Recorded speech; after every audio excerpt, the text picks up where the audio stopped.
just doing it the right way, because it's an act of devotion to God to follow the prescription for the way that he gave it to you. Like there's in our obedience, there is holiness in the way that we obey. Welcome to the PAX Christian Church podcast. We are so glad you've joined us today, and we pray that this message speaks to you and encourages you and challenges you to live for Jesus with everything that you have. Stick around after the message. We'd love to find out how we can connect with you and be praying for you. Here's this week's message from our Sunday gathering. I want to tell you guys a little bit of a story that's going to relate to what we're going to talk about today. We're still in Hebrews 11:32. We spent like 6 weeks in one verse. It's awesome. But there's so much in it because it's just a list of names that maybe you do or maybe you don't have a lot of context for. And we have heard both things. Like we've heard some stuff like, oh yeah, you know, that story was great. Or like last week, you know, like I don't know who's ever heard of church and not been in some way aware of David and Goliath. And at the same time, I don't know how many different people, including I remember the time when I discovered the difference here, but like realized Samson's kind of the worst. And like, we need to like maybe tear that like heroic dude ripping a lion in half, like out of the pit. Like that wasn't cool though. That guy is actually kind of terrible. But in his own way, and all of these people showed some example of faith. And today we get to talk about Samuel, and there's something in Samuel's story that's really important for the rest of everything that happens in his life. And so before we get to Hebrews or anything else, we're going to read a couple verses out of there just to reset our focus and then jump back and talk about Samuel.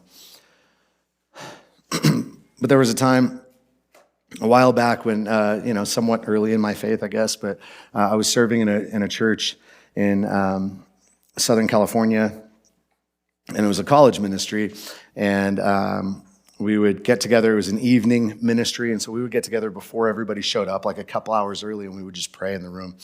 And, you know, there'd be a little bit of a meeting and whatnot, and we'd talk about it, and then we would just hang out and just, like, go around, like, kind of separate out in the room and just pray.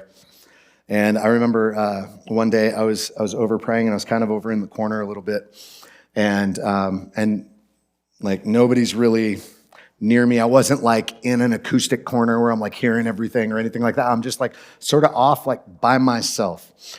And as I'm praying, all of a sudden I hear this voice say very clearly, and it weirded me out. This voice said very clearly, like audibly, today somebody's going to come here that doesn't know me, but when they leave, they're going to know me and they're going to know my salvation. That's who's there. And I literally stopped and turned around and looked for somebody. And it was like it was kind of like if I was here-ish, there was like kind of over there, there's a little stairwell and like down the thing. And I'm like, no, like I'm like walking over and looking down the stair. There's nobody there. And I'm going, there's nobody around me. Like everyone's on the other end of or elsewhere, and everyone's quietly praying, like nobody. And it didn't sound like I know all the people in the room. It didn't sound like anybody's voice that was with us or anything. There's no speakers right there. I went through all the things, like, what?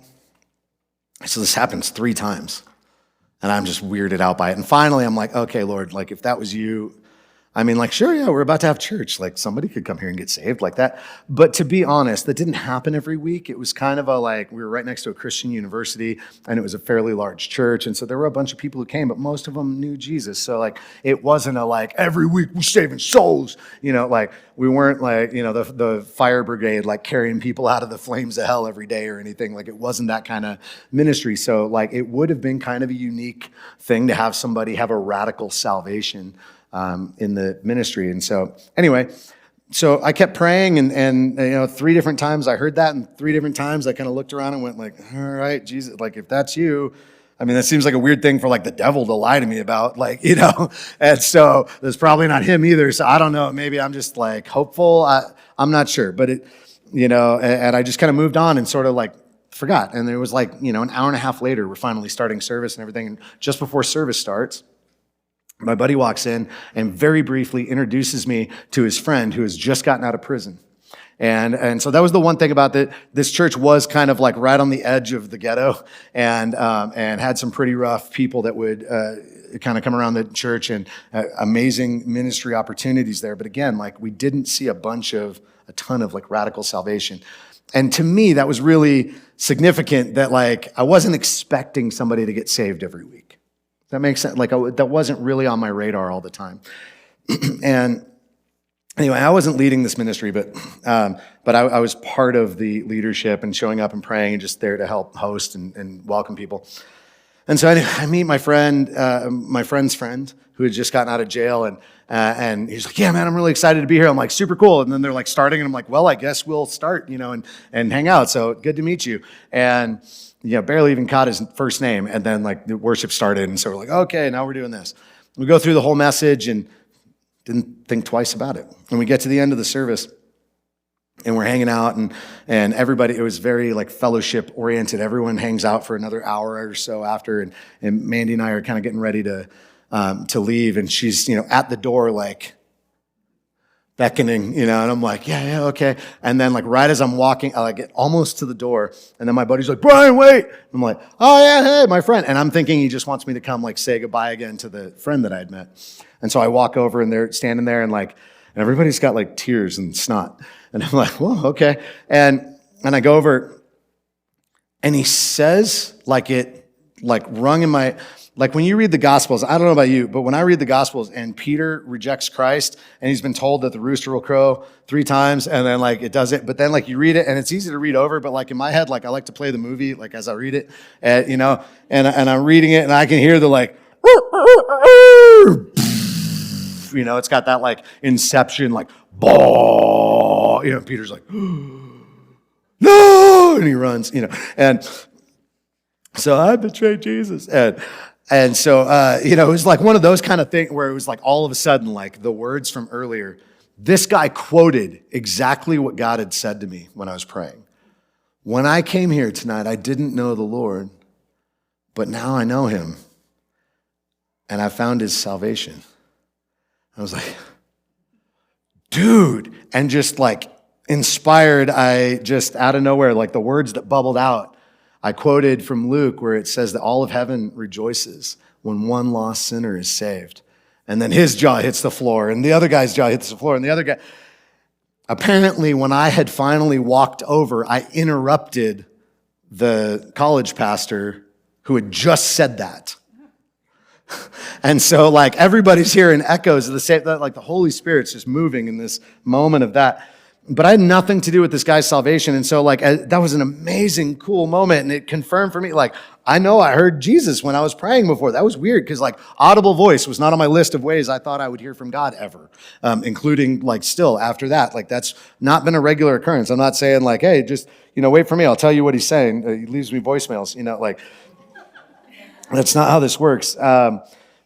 But it did. It kind of weirded me out. And I remember going to a pastor later, and because I was wrestling with it, and I was just like, I don't get it, because I have a very like open spiritual gifts kind of perspective. Like the Bible is real prevalent. There's a lot of crazy miraculous things that happen when people just let the Holy Spirit work. And so there's some really cool stuff. But I also like I've seen people get real weird. And so I'm not into that. I'm not into trying to force it or anything like that. And so I just like, I kind of hold it with an open hand, and I'm like, every time I read about it in Scripture, somehow or other, it's really pointing to Christ and pointing to other things. And this particular moment had nothing to do with that guy getting saved. Like I could not figure out a good reason for God to do that because it didn't seem to have any point to it except me being like, that was cool. And like, that's not really, like, that seems like the kind of thing where everyone's like, "Jesus, give us another miracle." And he's like, "No, all you get is the sign of Jonah." And they're like, "I don't know what that means." And it's like, I couldn't figure it out. And so I go and I ask my pastor, I'm like, "Why would he do this? What's the point of it?" Like, it didn't seem to have a lot of purpose in the moment for what had happened. It was just like, I got like by the way, I'm doing this, look. And I'm like, cool. And what do I do with it?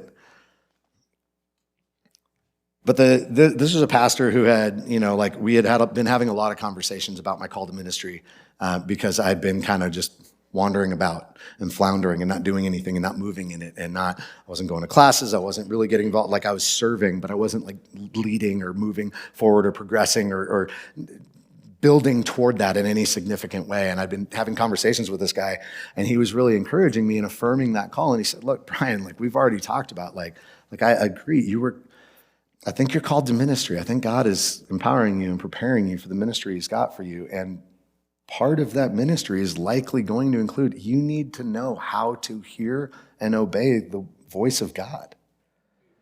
It's going to be crucial for what you do. If you are going to teach, if you are going to disciple, if you are going to minister to people and you cannot hear and follow the leading of the Lord, you will not be able to do this. And I was like, oh, right, okay.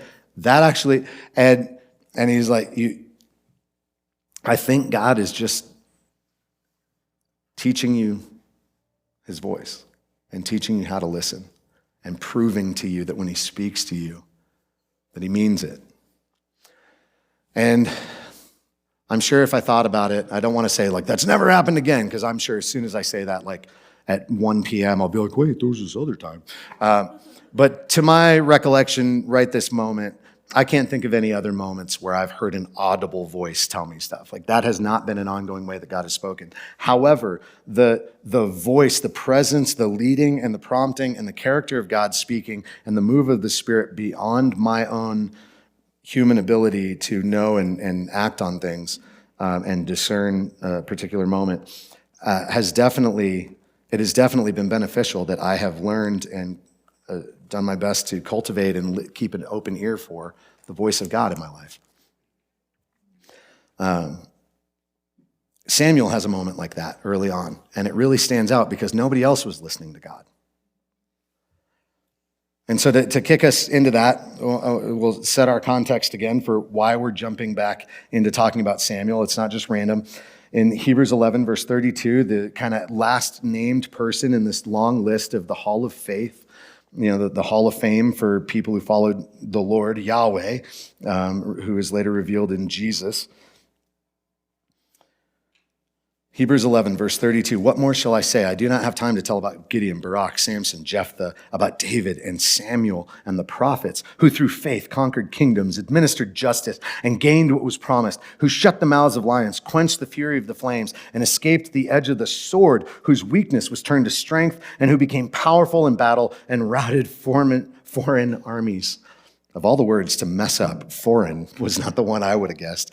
I don't know who had that on their bingo card, but you win. But all these incredible acts of faith.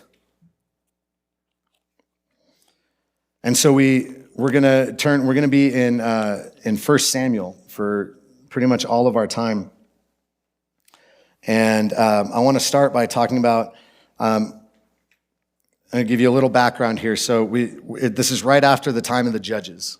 And we've been talking about Judges, right? And Judges is a weird time because it's basically a list of Israel's failures and God's faithfulness to an unfaithful people.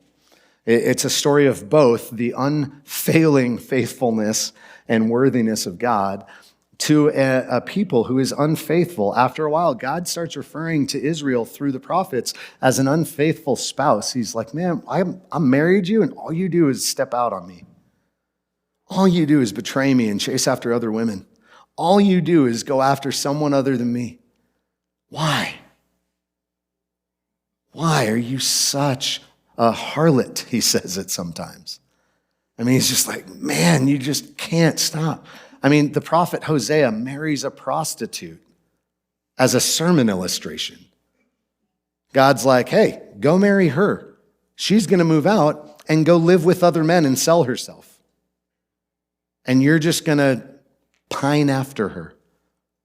And you're going to show Israel how my heart breaks as they turn to other gods. And then you're going to go chase her down and redeem her and bring her back. And I'm going to show you my faithfulness to somebody who no one else would be like, yeah, go get her. No one's listening to God. At the end of the book of Judges, the very last verse, Judges 21, verse 25 says, in those days, Israel had no king. Everyone did as they saw fit. It's crazy because the book before that, Joshua, they're like, Choose for this day whom you will serve. But as for me and my house, I will serve the Lord. And they're like, yeah, us too. We're in. We'll follow the Lord until tomorrow. Then maybe. I mean, it depends on how football goes and everything else. And we'll see. I mean, like the Philistines are kind of hot, I mean, we're kind of into their gods. And they're pretty strong this year. I think they could take the whole thing, And they just change teams, whoever's winning, and seemingly whoever got the best recruit or whatever, and they just all over the place. They just leave God. Nobody's following God, and they have no king. The problem is God is supposed to be their king, and we'll get to that. But so the book of 1 Samuel picks up kind of right at the end of Judges, and we meet a woman named Hannah, and she's childless, and she's crying out for a child. And the Lord finally tells her that she's going to receive a child and that she's going to have a child. And she says, I will dedicate him to you. And there's some echoes of what happened with Samson. With Samson gets a word, or Samson's parents get a word from the Lord. You're going to have a child and he will be a Nazirite. You need to set him apart and devote him to me all the time. From that word Nazir, set apart. They're supposed to do it. They've been given a directive to do it, and they sort of kind of do it, and then Samson's like the worst human alive in his timeline. And so here we have a little bit of echoes of this child who's, by his mother's confession, going to be set apart. Well, she actually does it, and somehow the way she does it actually ends up raising up Samuel to be devoted to the Lord. He's aware of the Lord and interested in the Lord his whole life. But Hannah, as she's praying this prayer, as she's giving over her son, when I say she devoted her son to the Lord, she didn't just leave his hair long and not drink and that kind of thing that was part of the Nazirite vow, and that's what Samson's mother did, and then raised up Samson to do the same, which he violated every one of those rules. Hannah goes, I'm going to give him to the priest, and I'll come visit him each year. And he can be raised to worship the Lord at the altar. I will give him over to the service of the Lord from the moment he's weaned. Can you imagine? I can't imagine giving up my kid at that age, or at all. I can't imagine giving them up now, and they're 13. But so she has this beautiful prayer and song, and starting in verse 6, I just want to kind of catch the end of it because it sort of sets some concepts of her idea of who God is, which is accurate, versus some of the other people we encounter in this. The Lord brings death and makes alive. He brings down to the grave and raises up. The Lord sends poverty and wealth. He humbles and he exalts. He raises the poor from the dust and lifts the needy from the ash heap. He seats them with princes and has them inherit a throne of honor. For the foundations of the earth are the Lord's. On them he has set the world. He will guard the feet of his faithful servants, but the wicked will be silenced in the place of darkness. It is not by strength that one prevails. Those who oppose the Lord will be broken. The Most High will thunder from heaven. The Lord will judge the ends of the earth. He will give strength to his king and exalt the horn of his anointed. Yeah. Kings are cool. But the Lord is the one who built the earth that they sit upon and seek to rule over. It's kind of like that joke about the atheist who says, we figured out cloning and human production without, all the human reproduction and all these things. And we don't even need you, God. And I can make people on my own. He's like, well, I formed man from the dirt. And they're like, yeah, we figured that out too. And he's like, all right, well, show me. And the guy starts to pick up some dirt. And he says, no, get your own dirt. The breath in your lungs that you were arguing with me with is not even yours. I made that. It didn't exist till I went air, and now it's there. You're welcome. What king can stand up to that? So Samuel is given over to Eli. Eli is the priest at the time. The priests come from the line of Aaron. You read through Exodus, Aaron is Moses' brother. Out of Aaron come the priests. They're both from the tribe of Levi. So Levites get to work in and around the temple with the holy objects and minister to things, minister to the people through the things. But the priests are specifically from Aaron's line within the Levitical tribe. And from his lineage come all of the high priests. Well, whenever you have a bloodline dynasty like that, people tend to suck, and so that lands on this isn't good. And so Eli is a mediocre priest, and his sons are absolutely horrendous. I want to read you just a little bit so we can catch a little context. Eli's sons, starting in chapter 2, verse 12 of 1 Samuel. Eli's sons were scoundrels. They had no regard for the Lord. Now it was the practice of the priests that whenever the people offered a sacrifice, the priest's servant would come with a 3-pronged fork in his hand while the meat was being boiled and would plunge the fork into the pan or kettle or cauldron or pot. Whatever the fork brought up, the priest would take for himself. That's not how that's supposed to work. This is how they treated all the Israelites who came to Shiloh. But even before the fat was burned, the priest's servant would come and say to the person who was sacrificing, "Give the priest some meat to roast. He won't accept your boiled meat, but only raw." And if the person said to him, "Let the fat be burned first and then take whatever you want," the servant would answer, "No, hand it over now, and if you don't, I'll take it by force." It's not how that's supposed to go. This sin of the young men was very great in the Lord's sight, for they were treating the Lord's offering with contempt. And it says, but Samuel was ministering before the Lord, a boy wearing a linen ephod.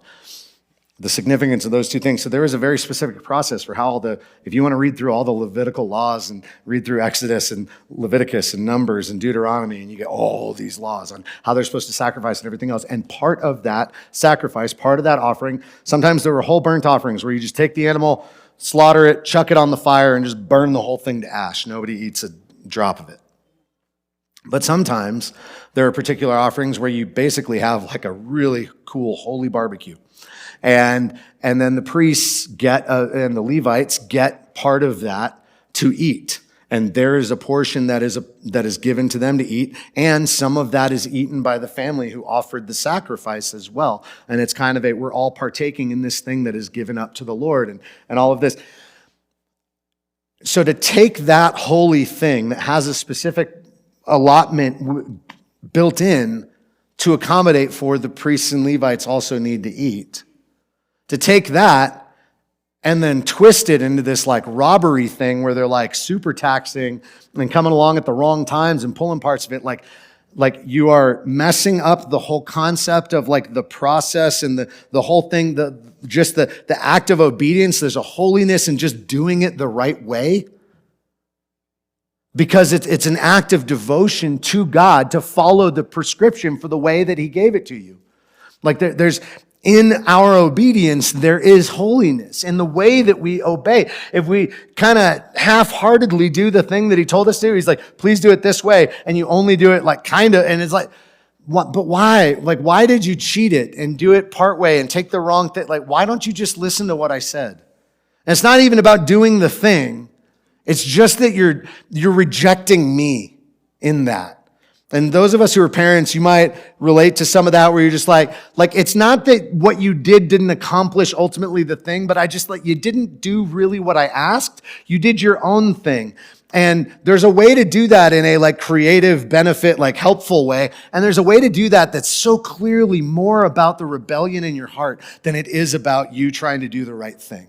And that's very much what God is upset about here. That's what's going wrong here, is that people are like, yeah, whatever, we get to do this thing. It reminds me of the stories I heard about the priests in Spain when I went on a mission trip, and we get to this town where there were very few vibrant Christians. And by conversation, the missionaries that I was connected with over there actually ended up telling us that, as we talk with the local priests from the Catholic Church here, because Spain is a Catholic country, they're like, the priests aren't even believers anymore. Most of them are atheists. They just have no job skills. They're middle-aged or older, and they have no other skills. They're stuck with no life skills They have a guaranteed income and pension plan built into this, and all they have to do is just keep going through the motions until they die. And that's literally all they're doing. They're just biding time until they're done on this earth. And they don't really care what comes next because they don't even believe in God anymore, and they don't care about Jesus anymore. And that's Eli's sons. They're just wickedly, selfishly engaged in, there's some stuff we have to do because we're priests, but like, whatever, man. Like, just give me, I want that part. Like, that's not how this works. I don't care, I want it. And I'm going to have my servant here knock you over the head if you won't give it to me. And then on the other side, here's Samuel in a linen ephod, which is the holy cleansed garment of a priest. There's a boy serving in the linen ephod while these guys are off mocking the offering. Do you see the dichotomy that it's presenting here, the difference? And so now the boy, we get to the calling of Samuel, and then this is going to get us toward the rest of what we can really talk about here, where we see the faith of Samuel compared to everyone around him. All it takes is just, if you just orient your heart and your mind and your devotion to God, it changes everything. That's the difference. These guys are doing the things with no heart, and they don't care about Yahweh.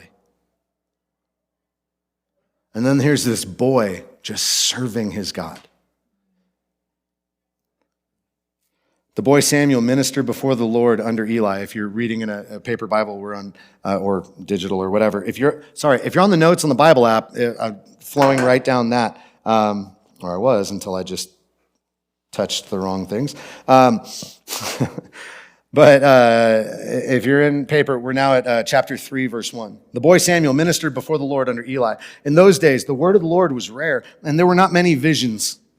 One night, Eli, whose eyes were becoming so weak that he could barely see, so he's old and no longer really part of all this.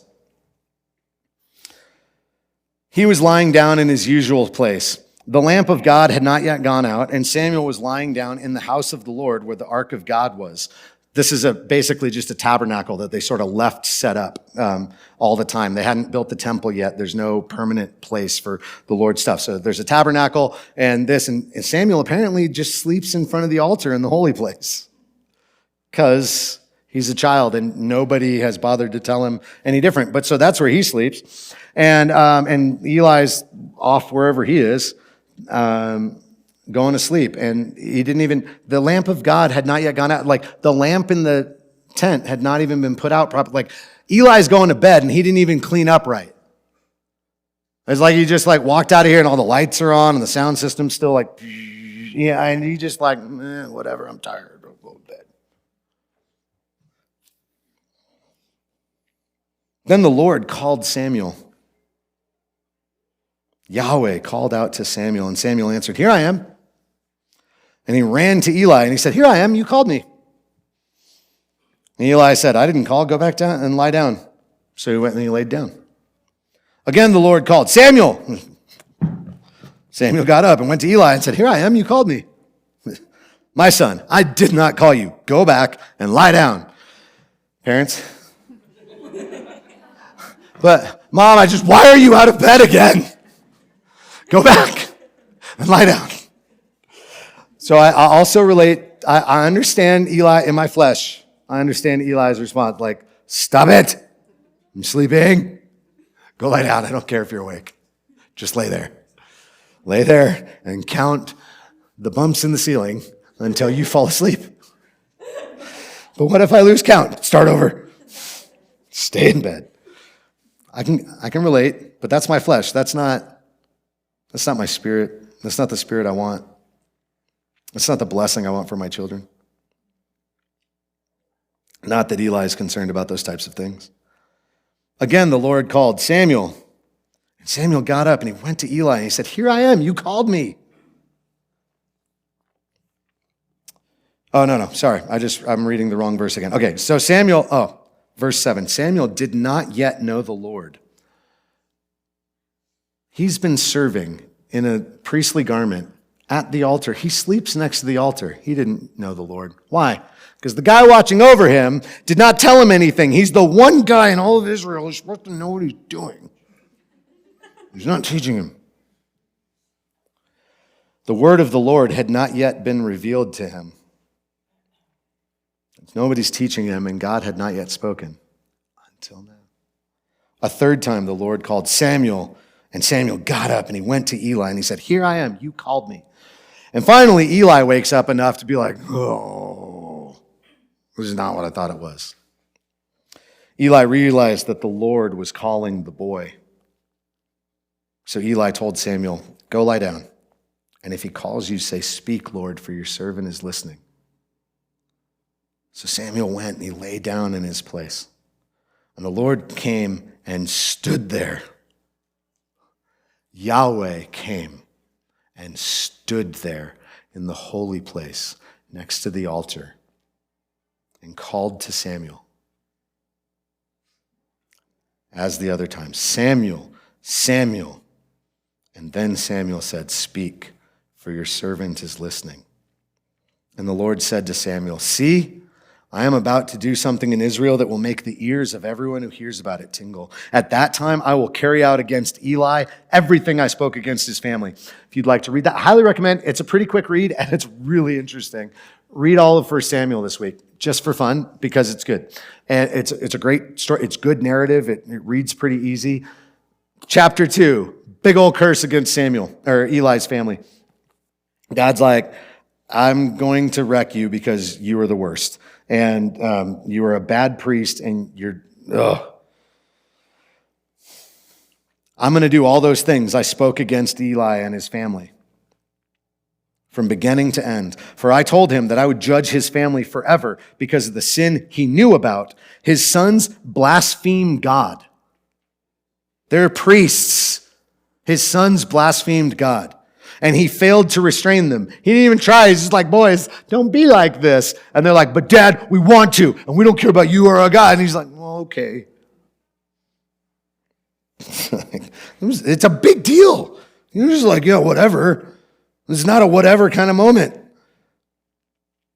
Or life. I mean, this is their whole lifestyle. "Therefore I swore to the house of Eli, the guilt of Eli's house will never be atoned for by sacrifice or offering." And Samuel lay down until morning, and then he opened the doors of the house of the Lord. And he was afraid to tell Eli the vision, but Eli called him and said, "Samuel, my son." And Samuel answered, "Here I am." And he said, "What was it he said to you?" Eli asked. "Do not hide it from me, and may God deal with you ever so severely if you hide it from me, anything he told you."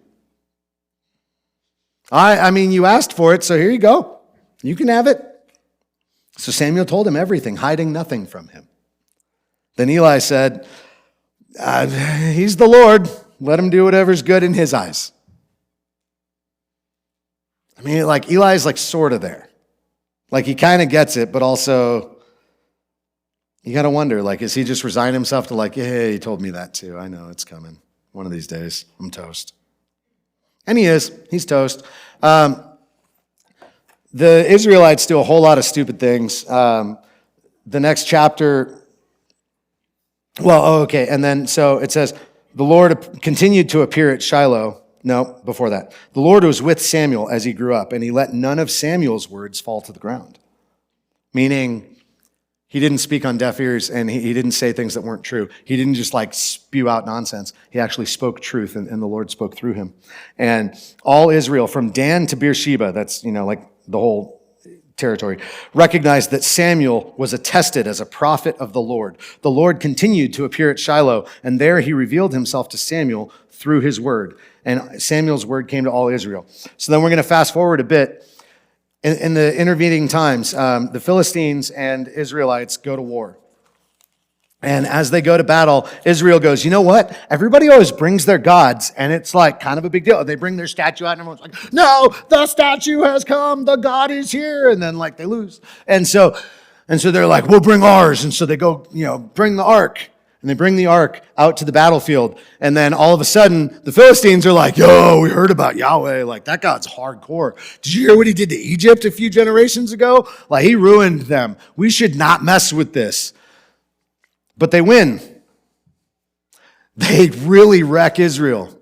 They decimate the force, and they take the ark. And they go and they set it next to Dagon, their big demon god.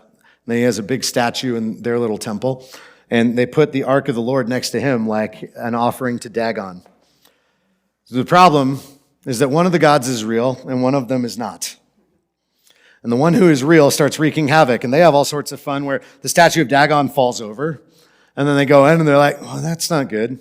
But think about that, like the power is in the statue. My God lives in this statue. And like somewhere between like it comes to life or his spirit leaves the statue. Like you've seen movies. It's like all of that stuff. You know, the weird things that happen around like statues of demon gods and blah, blah, blah. Yeah, it's something like that is what they believe is really going to happen from this statue of Dagon. And so like, what does it mean then when your statue falls on its face next to the other thing from the other god? Like, just stand over here. And so they put it back up. The next day it falls over again, but this time its head and its hands fall off and are laying on the threshold to where like now they're like, it says to this day, they still won't step on the threshold of the temple of Dagon in Ashdod. Like they're like, no, but they put it back together again and then they're like, we need to get rid of this thing. And then as they're trying to figure out like what to do with the ark, everyone there is overrun by rats. Like big, nasty rats bringing disease and eating all their food and wrecking stuff and pooping everywhere. And it's gross. Rats are nasty. And then everyone's getting tumors. It's like living under crazy power lines or whatever, the things say. Like the water's like Flint, Michigan. Like it is nasty. And like everyone's getting tumors. And their priests come up with a super weird thing and they give the ark back, but they also like put an extra chest next to it and they make a bunch of gold rats and a bunch of gold tumors. Like they make golden sculptures of the tumors that everyone has. That's weird and super gross. And like, I don't know why they're like, what do we do? I don't know. Give some sort of guilt offering like this. This is what he put on you, so give that back in gold. But so they send it back and they're like, we'll see what happens. Like just tie it up put it on a cart, tie some oxen to it, and just let them go. And if it runs straight back to Israel, then we know that their God did this to us. And if they go the way that they should, that they would normally go, if they just wander off, then we'll know that it had nothing to do with that. And it was just coincidence that all of a sudden we're all radioactive. And the cattle like, and like haul straight back to Israel. And they're like, oh, whoops. And they run back home. Then they go to war with another guy who's like, I'm going to blind every one of you. And one of the Philistine rulers, he's like, I'm going to poke out your eyes. And he's like, I'm going to poke out the right eye of every man in your country. And they're like, give us like 2 days to see if anyone else wants to come help us fight you. And if not, we'll just surrender to you and you don't have to do that. Okay? And he's like, all right. And so they send word and Israel shows up and they do this. And they're like, we want a king. We don't want just like, Samuel, we want like a real king. And he's like, I told you this is a bad idea. And the Lord's like, no, go ahead, give him a king. And so through a series of events, he leads Saul, who is like head and shoulders, like Skip talked about this a little bit last week. He's this tall guy, and he's very good looking, and he's very impressive, and he's taller than everybody else, and he's a warrior, and he comes out, and everyone's like, Saul is our king, and he's like, I don't know if I should be king, and they're like, no, you're our king, and he's like, okay, and then they're like, is Saul really the king? And they kind of all over the place. And Samuel's like, you people are doing the wrong thing here. You shouldn't have a king. God is your king. And they're like, yeah, but like everyone else has a king. We want to be like everyone else. And he's like, why though? You're stupid. Don't be like everyone else. But they want that. And so they get that. And almost right away, Saul starts doing the wrong things. He has a very limited time frame of doing anything right. He almost always, and here's why. In those days, no one knew the Lord. No one listened to the Lord. No one cared about the Lord. They lived in Israel and they did the things, but they want to be like everyone else. Nobody else has Yahweh, and we don't have to put up with Yahweh anywhere else. Why do we have to put up with Yahweh? Well, because he made you, and he loves you, and he saved you, and he's delivered you, and he keeps delivering you, even when you're just like, no, stop it. And he does it anyway. I'm like, what's wrong now? They gave me exactly what I needed, and I don't want it. I'm like, okay. It's like owning a nation of toddlers. Samuel said to all Israel, so we're going to jump forward to 1 Samuel 12. In the NIV, you might see a headline there that says Samuel's farewell speech. He's kind of fed up with them. But they've won this victory because Saul is leading them. And they go back to renew the dedication to Saul because the first round they all kind of is he really our king though? So Samuel says to all Israel, I have listened to everything you said to me, and I've set a king over you. Now you have a king as your leader. Congratulations. He doesn't say that, but that's kind of this is kind of a sarcastic speech. Now you have a king as your leader. As for me, I'm old and gray, and my sons are here with you. I have been your leader from my youth until this day. Here I stand. So bring it. Let's go, Israel. Come at me. Here I stand. Testify against me in the presence of the Lord and his anointed. Whose ox did I take? What'd I do? What did I do on behalf of the Lord that you would not have me? That you rejected this and wanted a king? Because the prophet is speaking on behalf of the Lord to all the people. What did I do? Whose donkey did I take? Who did I cheat? Who did I oppress? From whose hand have I accepted a bribe to make me shut my eyes? All of Eli's kids. Who did all that? It wasn't me. It was Eli and his kids. By the way, they all died horrible deaths by this point. The two sons die in battle because they're morons and they brought the ark. And then Eli hears about it. When they run and tell Eli, he's sitting on a bench where he likes to chill and rob people and lie to them and whatever else and shirk his duties. And they tell him and he freaks out, and it says he was old and heavy and he fell back and broke his neck. The Lord judged him. I picture I don't know, all of a sudden the stool just collapses and he's just ugh! And done. God's I'm finished with you guys. But so here stands Samuel going, what part of any of that was me? What did I do to you? Tell me, testify before the Lord. Go ahead, tell him. Tell Yahweh and everybody else what I did, why you didn't want this anymore. You didn't cheat or oppress us, they replied. You've not taken anything from anyone's hand. Samuel said to them, the Lord is a witness against you. You're right. And you are acknowledging this publicly in front of the Lord, and also his anointed is witness this day, that you have not found anything in my hand. Yeah, he's witness, they said. Great. Then Samuel said to the people, it is the Lord who appointed Moses and Aaron and brought your ancestors up out of Egypt. This feels a little bit like Hebrews 11. Here's all these things that God has done. But he's not just bragging on, just like in Hebrews 11. The reason we went through all these things is because all these brief little mentions are not just check out what that guy did and how cool he was. Mandy prayed, I believe, or somebody prayed earlier. I don't know. At some point we prayed and talked about how, I think it was Mandy praying earlier. Maybe it was Skip talking yesterday or last week. It's in my head, doesn't matter. Somebody said it. But this series of the Hall of Faith, it's the faith and the great acts of what God has done. It was never about those people. It was always their faith in the one who could and who did. And so he tells them through Moses and Aaron and everything, and he brought you up out of Egypt. Now then, stand here, because I'm going to confront you with evidence before the Lord as to all the righteous acts performed by the Lord for you and your ancestors. After Jacob entered Egypt, they sent to the Lord for help, and the Lord sent Moses and Aaron, who brought your ancestors out of Egypt and settled them in place.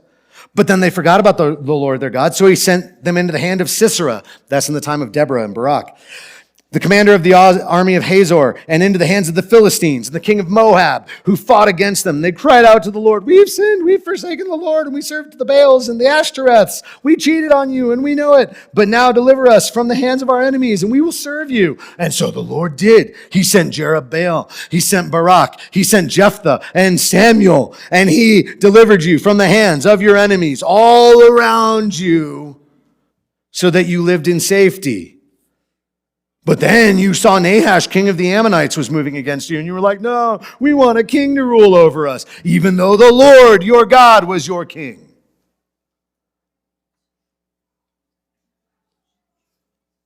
Y'all don't want Jesus, but Jesus is the one who died for you, and you can't die for yourself. How do you have a life after you die? By Christ only.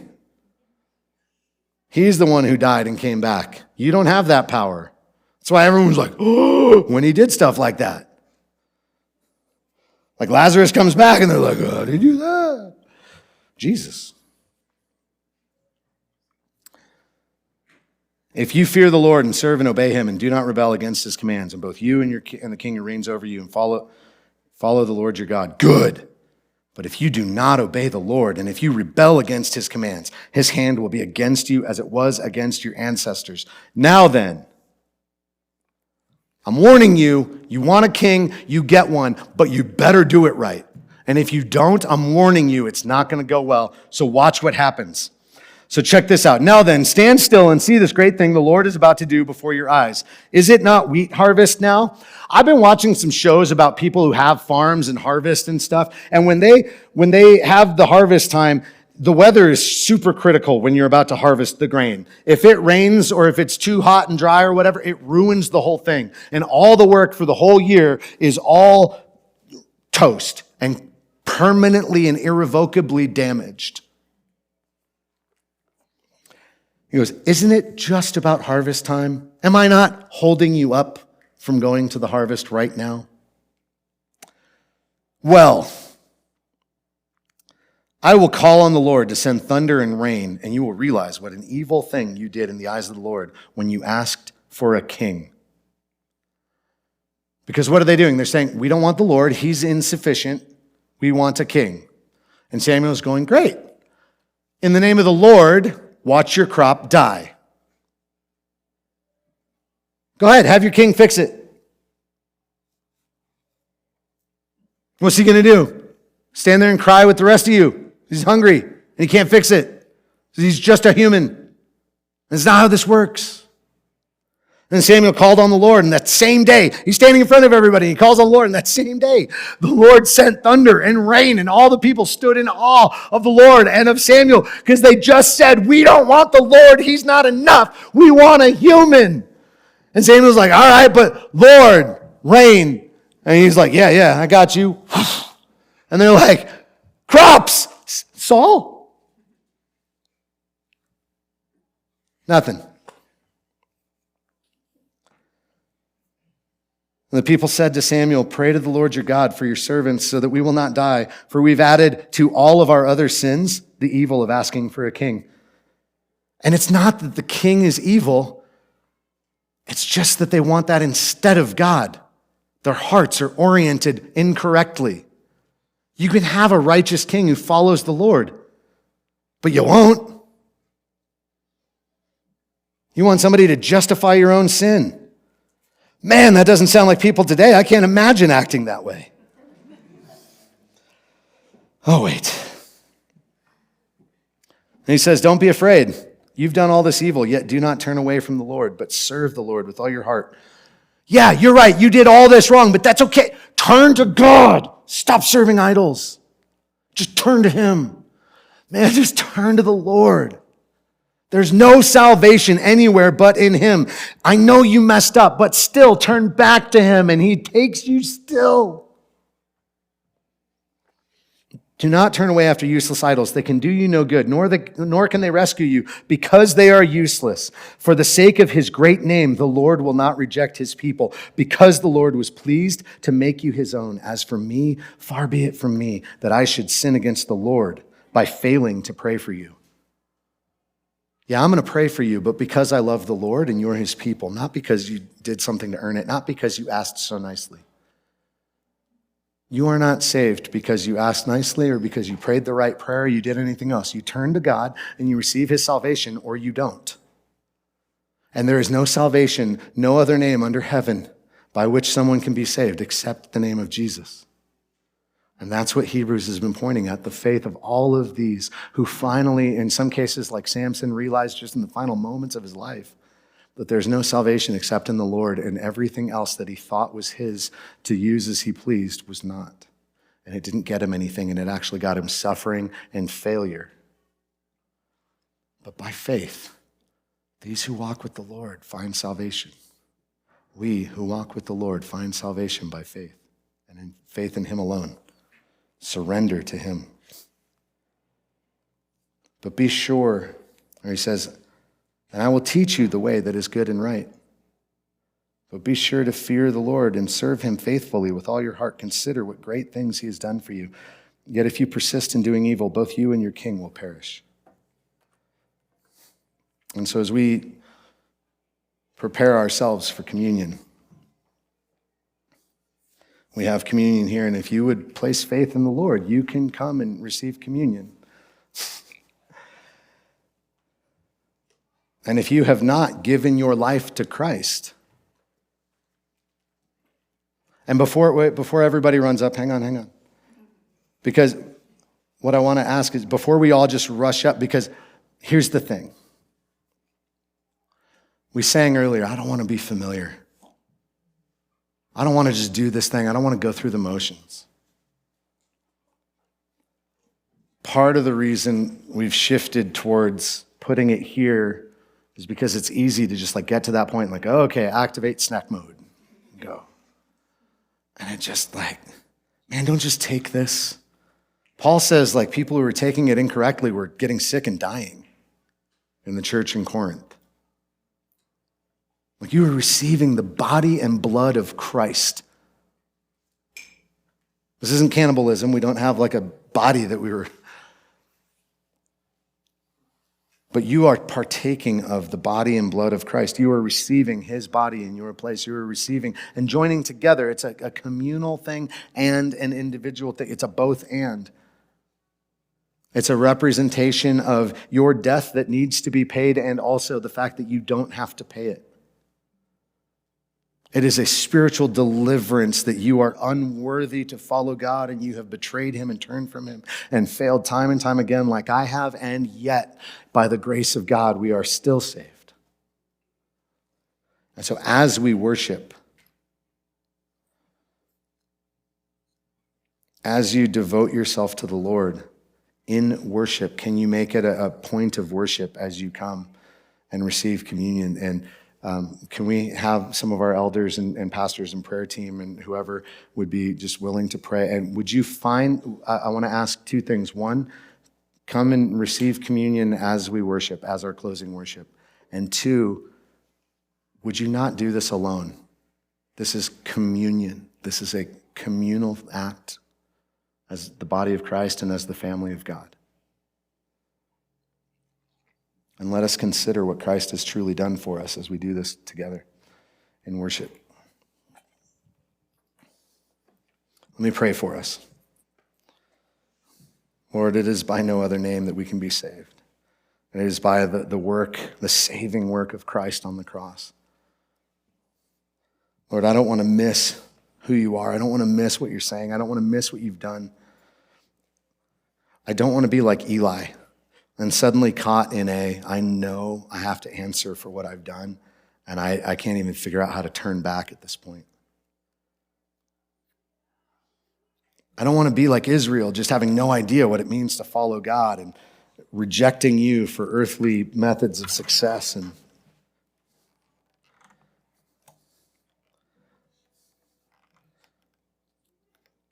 I want to be like Paul,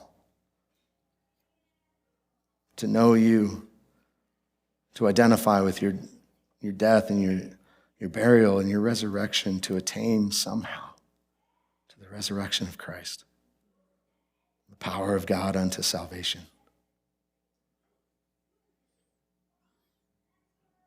Lord, help us to take this seriously, to dig in deeply, to seek you wholeheartedly.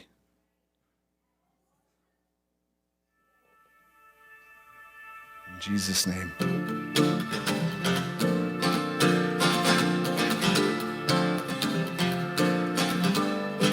Thanks for listening today. We hope this blessed you and that God spoke to you. We'd like to connect with you. You can find us at paxchristian.church and fill out the digital connect card, or find us on social media as PAX Christian Church on YouTube, Facebook, and Instagram. If this message spoke to you today, would you consider sharing this message with someone? Maybe tell a neighbor or a friend. Maybe leave a review and let others know what this has done for you. May you be inspired and transformed by God's Spirit as you step out into this world to declare that there is peace with God for everybody through our Lord Jesus Christ.